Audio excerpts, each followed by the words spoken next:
Sekitar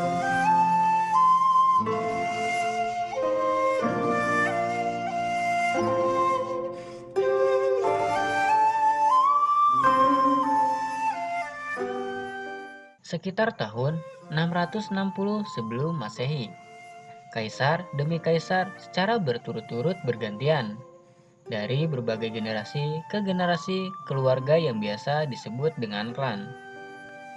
Para pemimpin kekaisaran Jepang menamakan dirinya sebagai Tenshi atau yang disebut dengan Putra Langit.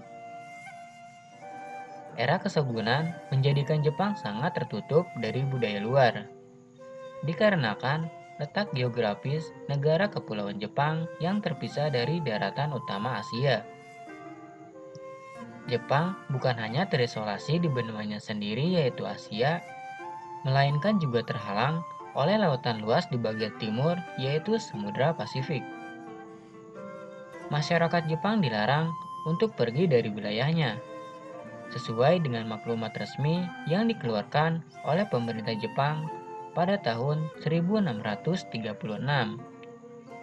Pemerintah juga melarang pedagang asing melakukan kegiatan ekonomi di negaranya. Sekalipun setelah tahun 1842 terdapat beberapa pelabuhan yang mengizinkan kapal-kapal asing sehingga untuk mengisi bahan bakar dan bahan makanan. Pada masa Islamisasi, Belanda diizinkan masuk ke Jepang karena sering membantu Shogun dalam pemberontakan. Namun, Belanda dilarang untuk menyebarkan agamanya. Belanda hanya boleh berdagang, itu pun hanya di Pulau Desimal. Selama Jepang menutup diri, kondisi bangsa Barat terus berkembang di bidang industri maupun teknologi, sehingga menarik Amerika Serikat untuk mendekati Jepang agar Jepang bersedia untuk menjalani hubungan perdagangan dengan bangsa Barat seperti Amerika di tahun 1846. Perubahan terjadi pasca Kapten Angkatan Laut Amerika Matthew Harbert Perry pada 8 Juli 1853 yang berlayar menuju Teluk Edo dengan sejumlah kapal perangnya serta pesan dari Presiden Millard Fillmore. Pesan itu berisi ancaman dari Amerika Serikat terhadap Jepang jika Jepang tidak membuka jalur perdagangan untuk Amerika Serikat. Pemerintah Amerika Serikat memberi waktu kepada Jepang selama 1 tahun untuk mempertimbangkan ultimatum tersebut. Jika Jepang menolak, maka Amerika akan mengirim kapal perang dan menggempur Jepang. Tentu hal ini akan menimbulkan perang besar pada kedua negara. Di waktu yang telah dijanjikan oleh Amerika Serikat, pasukan Amerika Serikat pun kembali datang pada tanggal 31 Maret 1854 dengan ditandatangani perjanjian yang dikenal sebagai Perjanjian Kanagawa. Dari sinilah Jepang akhirnya bergabung dengan komunitas dunia. Menjelang tahun 1858, Amerika Serikat, Inggris, dan Prancis telah mendirikan pangkalan-pangkalan militer di Jepang.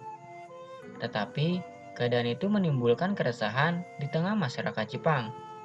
Banyak dari mereka tidak setuju hadirnya bangsa asing di negara Jepang.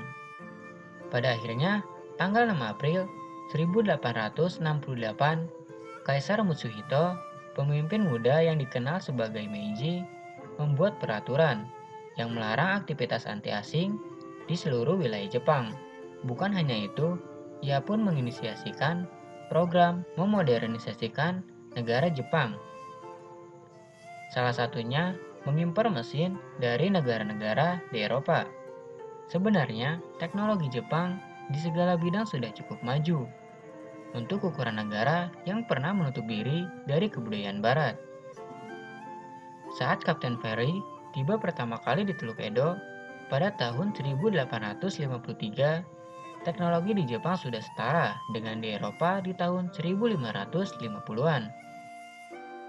Kualitas masyarakat Jepang sampai detik ini masih terus memukau dunia. Terbukti ketika mereka dapat menyamai teknologi Eropa dan Amerika Serikat hanya dalam waktu seperempat abad, usai memulai restorasi Meiji pada tahun 1868.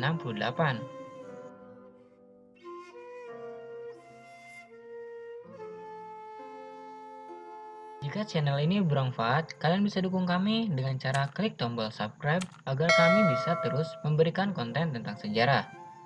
Karena bagi kita semua, mempelajari sejarah memungkinkan kita mengetahui kesalahan yang telah terjadi di masa lalu atau mengetahui kunci keberhasilan para pendahulu.